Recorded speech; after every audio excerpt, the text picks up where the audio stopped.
Hey everybody, and welcome back to It's Only Food with Chef John Politte. Today we're going to be showing you how to make a ham and cheese omelet. Cue the music.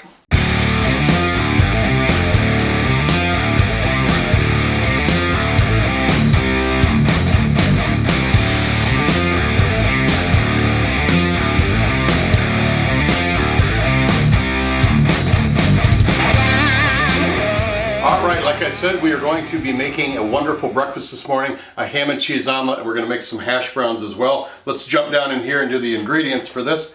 We are going to start out with 2 large eggs, 3 tablespoons of olive oil that we're going to split, 4 ounces of diced ham, 1 cup of shredded hash browns, and a 1/4 cup of shredded cheddar cheese. We've got our ingredients. Let's start doing our prep. Alright, our cheese is shredded. We bought it in a bag.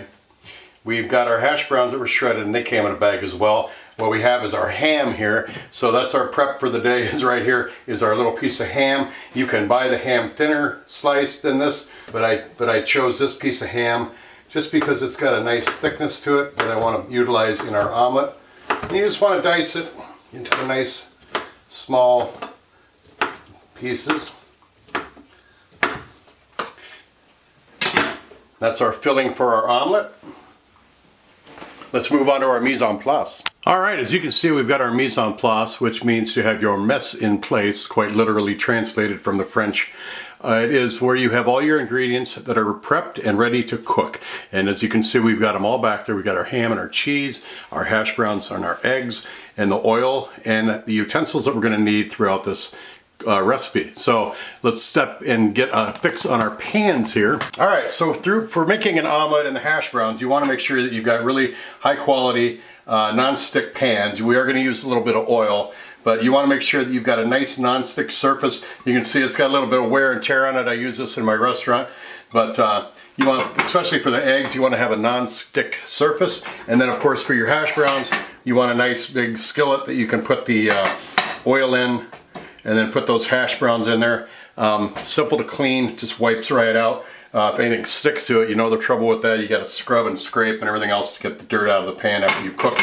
But get yourself a couple of nice. They're not expensive, and they will last you forever if you get the right brand. All right, we're going to start on this pan. We're going to do our hash browns. So what I'm going to do is I'm going to zoom in on this pan right here. Turn our heat on to a medium-high heat, and I'm going to pour 2/3 of that oil that we have right into our pan there. And you'll be able to see when this oil is out throughout the whole pan, we can drop our hash browns in there. You've got oil in the pan. Oil not only keeps the food from sticking, but it also helps transfer flavor and also helps transfer the heat from that pan into the ingredients that you're cooking in it. And also talking about the pans, if you want to buy pans with lids, that's great because these pans can be utilized for other things than frying hash browns, and you might want a lid for it. But when you're making hash browns, you do not want to put a lid on that because you'll make them soggy as they cook. Now we can see that oil is moving around that pan more freely now because of the heat. I put one little piece in here and we can use that as a tester. When that starts bubbling, we will be able to see that it's ready to start cooking in that pan. You don't want to throw them in there too early when that pan's not hot and you get kind of mushy. You want to be able to hear that tss when that hits that pan, and then you know it's doing the right thing. All right, you can see we got some bubble action working on that hash brown sample in there. So I'm going to spread that oil around. There we go. You hear that sound. Now you just want to spread them out. Get a nice little flat layer there. You don't want a mound of hash browns. I just turn that pan around so I can transfer back over to our egg pan here. Let's zoom out and back over here. I'm going to move the camera up and focus on our egg pan now. All right, so we got the same thing with this pan. I'm going to turn the pan on to a medium-high heat. We're going to pour the rest of that oil right into our egg pan. And we're just going to take our eggs that we've got, two large great eggs, pop them right into that bowl. We're just going to whip them up really nice.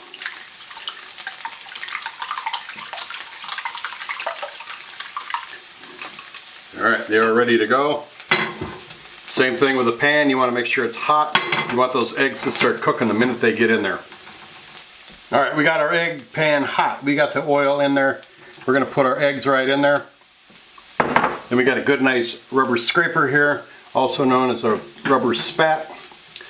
And what we're going to do is that when the egg starts to set around the edges like this, we're just going to gently move the outside edge to the inside to let that other egg slip through there and start cooking.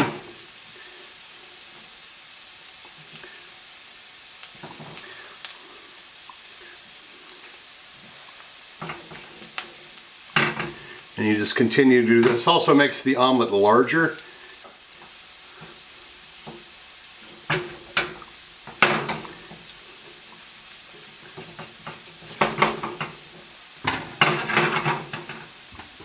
You just keep doing this until most of that layer of uncooked egg on top is on the bottom and it is cooked on the bottom. And then I'm going to back out just a little bit here.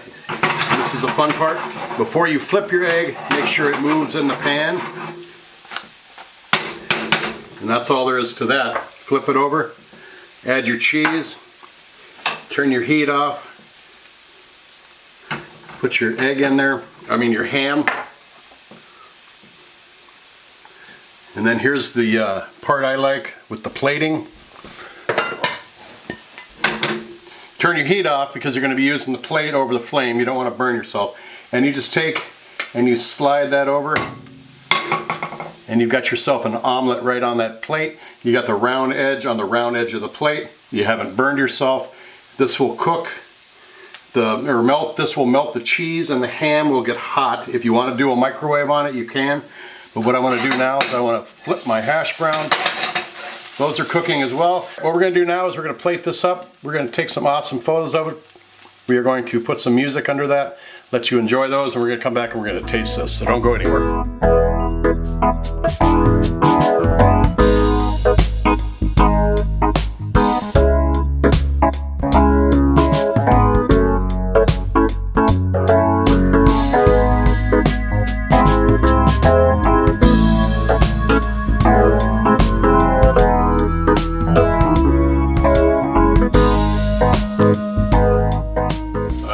Beautiful omelet. Now let's take a bite.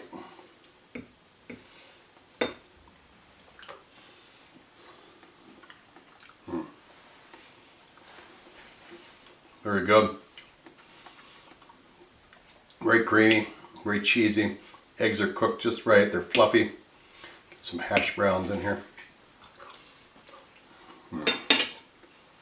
All right, so what I did is I took the topping, which would be the ham, and a little bit more cheese, and I put it not only for photography purposes, but also some knowledge that I'm going to share with you from the restaurant industry. I put the ham and the cheese on top of the omelet, and I zapped it in the microwave for about 30 seconds so it would melt. That's for the photography purposes that we just saw, make it look nice. But also in the restaurant industry, you don't need to do that because that pass-by window where you put all the food that waits to be picked up, it's got a heat lamp in there that keeps the food hot, but so you can actually do the topping and the cheese and put it in the window, and it'll melt the topping just a little bit and the cheese so it looks nice before it hits the table. But also, if you put the filling, a little bit of filling, maybe a tablespoon of each filling on top of the omelet that you just made, and the cheese, if it requires cheese. If it doesn't require cheese, you don't want to put cheese on it, but you put that on the omelet and set it in the window. Then the waitress or the waiter can identify what omelet they're picking up when they come up to pick up their food for their table. Because normally you've probably got about 25 omelets up in the window on a busy Sunday. And 4 different waitresses coming to pick up that food. So to save a lot of arguments in the kitchen, and to save a lot of arguments with the fights between the waitresses and the cooks, which happens not as frequent as you think. It helps the identification process for the waitresses so they can pick up their Western omelet, their ham and cheese omelet, their mushroom and cheese omelet, their vegetarian omelet, because the omelet has, the topping on top of it. So that's why you save a little bit out, or when you're making your omelets, it just helps. Not everybody does it, but most of the places I worked at, and I learned to do that too. And it's always a good practice. Saves a lot of time, a lot of fights. And the customer always gets the right omelet that way as well. Thanks a lot for watching. It's Only Food. My name is Chef John Politte. Take care of yourselves. God bless, and we'll see you next time. Have a good one. Bye-bye.